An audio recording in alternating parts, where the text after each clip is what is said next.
बिस्मिल्लाहिर्रहमानिर्रहीम व्यूअर्स, आप हमारा यूट्यूब चैनल M2M उर्दू देख रहे हैं और प्रोग्राम है जमहूर की आवाज़। दो बड़ी अहम और बड़ी ब्रेकिंग न्यूज़ हैं।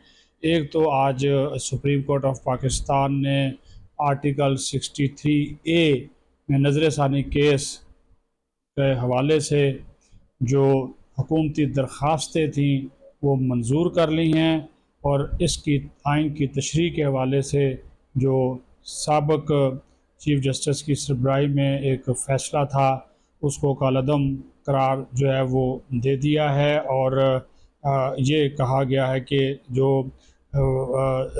दोबारा जो जब वो वोटर जो वोट डालेगा या रुकन वोट डालेगा वो वोट गिनती में शुमार होगा। और दूसरी बड़ा जो एक सीरियस किस्म का और संगीन नोयत का इल्ज़ाम आज तहरीक इंसाफ के साबिक सीनियर रहनुमा साबिक वफाकी वज़ीर सेनेटर फैसल वाडा ने लगाया है कि PTI जो है वो एहतजाज, धरने, हंगामे की आड़ में लाशें गिराने की तैयारी कर रही है।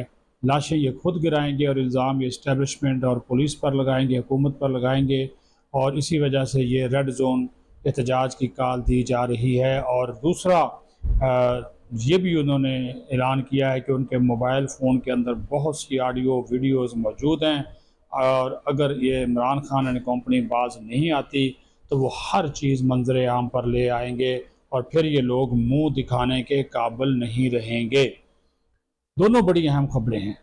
सबसे पहले तो आर्टिकल जो 63A है उसके ऊपर नज़र षानी अपील हुकूमत ने दायर की, दीगर जमातों ने दायर की, तो वो जो फ़ैसला था वो फ़ैसला कालअदम करार दिया गया। नज़र षानी दरख्वास्तें मुतफ़िक़ा तौर पर मंजूर कर ली गई 5-0 की अक्सरियत के साथ, जिनके बिल्कुल मुतफ़िक़ा तौर पर हुई, किसी ने इसकी मुखालफत नहीं की। तफसीली फ़ैसला चीफ जस्टिस ऑफ पाकिस्तान काजी फ़ायज़ ईसा साहब ने कहा कि बाद में जारी किया जाएगा। लेकिन साथ ही साथ एक और बात भी है। आपको याद होगा कि जब जस्टिस अताब बंदयाल एंड कंपनी ने ये फ़ैसला किया था कि जिन लोगों ने वोट डाले थे उनके वोट शुमार नहीं हुए, तो हमज़ा शहबाज शरीफ की हुकूमत चली गई थी। तो ये भी अब सवाल उठेगा, आज ये फ़ैसला कालअदम करार दे दिया गया तो क्या फिर हमज़ा शहबाज की हुकूमत बहाल समझी जाए? उसको भी तो फिर बहाल होना चाहिए ना, क्योंकि आज वो नज़र षानी अपील एक्सेप्ट हो गई, तो ये हमज़ा शहबाज साहब की हुकूमत के हवाले से उस तफसीली फ़ैसले में लाजमी ज़िक्र होना चाहिए कि उनकी हुकूमत गैर कानूनी और गैर आइनी तौर पर ख़त्म की गई थी।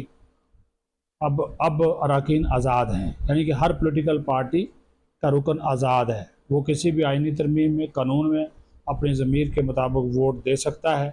वो उसका वोट जो है वो गिना जाएगा। हाँ, उसका उनकी नाअहलियत से मुतल्लिक़ जो रेफरेंस है वो बाद में फिर पार्टी का सरबराह जो है वो भिजवाएगा स्पीकर कौमी असम्बली को, और स्पीकर कौमी असम्बली उसको आगे फिर इलेक्शन कमीशन को भिजवाएगा। अगर वो उसको दुरुस्त समझेगा तो स्पीकर अपनी राय में अपनी जो है वो सेंस इस्तेमाल करते हुए अगर वो दुरुस्त समझेगा तो आगे भेजेगा, लेकिन उससे पहले उसको बुलाएगा उस मुतल्लिक़ा रुकन को कि आपने ये काम किया है, क्यों किया है, और पार्टी का जो सरबराह है वो लिखेगा, कोई और नहीं लिख सकता, वो स्पीकर को जो है वो लिखेगा। तो वो तो अब ज़ाहिर है। और अब इसके बाद एक नई डेवलपमेंट ये हुई है कि हुकूमत अब पार्लियामेंट के दोनों ऐवानों यानी कि कौमी असम्बली और सेनेट का इजलास बुलाने जा रही है आइंदा हफ्ते, और उसमें अब ये मुजवज़ा तरमीम का जो पैकेज है वो पेश किया जाएगा, जिसमें सरफ़हरिस्त जवानी अदालत का क़याम है, और हुकूमत का यह दावा है कि उसके पास नंबर्स पूरे हैं। मौलाना फजल रहमान वोट दें या ना दें, नंबर्स वो कह रहे हैं जी हमारे पास जो है वो पूरे हैं, और वो ये भी दावा कर रहे हैं कि अब बहुत से जो PTI के अरकान हैं 1 दर्जन से ज़्यादा वो हमें वोट करेंगे। ये कहा जा रहा है। 6 तो वैसे ही आज़ाद हैं, मुकम्मल तौर पे आज़ाद हैं। वैसे तो 8 है PTI के आज़ाद, लेकिन बैरिस्टर गौहर और उमर यूब तो वोट नहीं देने वाले। बाकी 6 जो हैं वो हुकूमत के साथ राब्ते में, और उसके अलावा 6 मजीद हुकूमत का PTI के ज़राए का ये कहना है कि वो वोट हुकूमत को दे सकते हैं, तो फिर नंबर पूरा, फिर मौलाना की ज़रूरत नहीं पड़ेगी। लेकिन हुकूमत की फिर भी कोशिश है कि मौलाना को जो है वो मना लिया जाए। ये एक पहलू जो है वो हो गया। दूसरा मैं आपको बता दूँगा, आज सेनेटर फैसल वाडा ने बड़ी धुआंधार किस्म की प्रेस कॉन्फ्रेंस की है और उन्होंने कहा कि तहरीक इंसाफ को अब लाशें चाहिए। वो इस मनसूबे पर अमल पैरा हैं। लोगों को ये रेड जोन में बुलाकर लाशों के ढेर लगाना चाहते हैं और मासूम लोगों को मरवाने के लिए एहतजाज की कॉल दी है।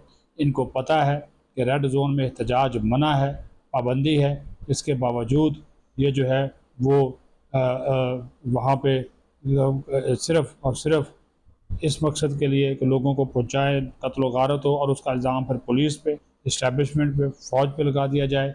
और ये सिर्फ़ इस वजह से चाहता है कि बानी पीटीआई इक़्तिदार चाहते हैं और उन्होंने कहा कि अदलिया को चाहिए कि इस मामले का जो है वो नोटिस ले, मासूमों की जानें बचाए। और लोगों से भी कहता हूँ कि खुदारा लाशों की सियासत ना करें। इससे पहले भी लाशें गिरती रही हैं।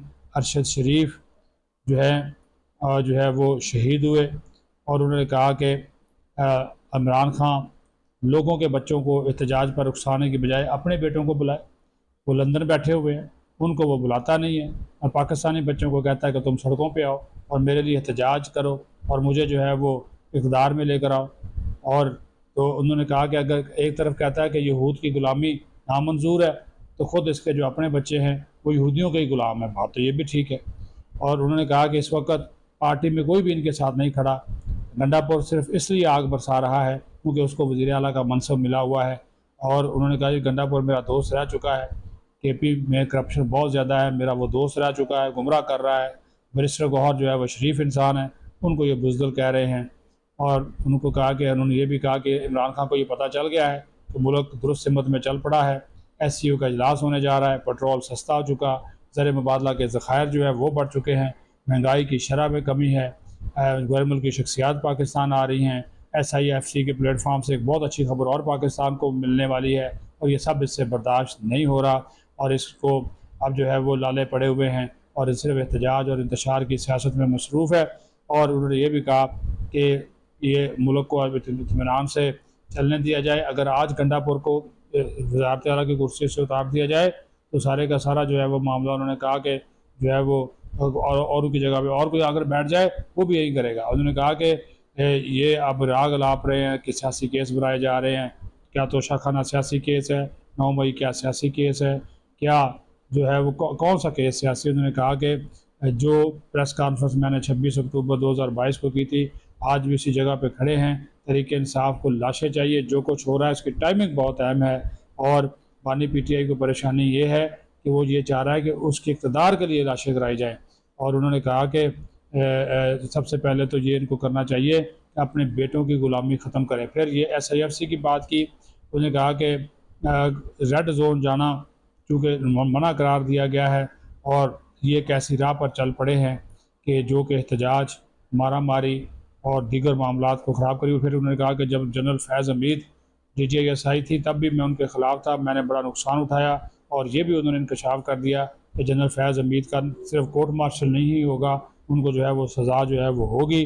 तो उन्होंने कहा कि अब PTI सिर्फ लाशों का इंतज़ार कर रही है, KP के लोग भी अपने हैं और जो है वो बाकी सूबों के लोग भी अपने हैं। पाकिस्तान को बचाने के लिए अब सबको आगे आना होगा और इमरान खान के जो झांसा है उसमें नहीं इनको आना चाहिए। तो फैसल वाडा की ये जो प्रेस कॉन्फ्रेंस थी बहुत ही अहमियत की अमल थी। फिर उन्होंने ये भी कहा कि उनकी वीडियो उनके पास मोबाइल में ऐसी वीडियोज़ मौजूद हैं कि अगर वो उन मंजर आम पर ले आए तो इमरान खान किसी को मुँह दिखाने के काबिल नहीं रहेगा। तो ये 2 इंपॉर्टेंट न्यूज़ थी जो आपके साथ शेयर की गई हैं। अपना ख्याल रखें। पाकिस्तान जिंदाबाद।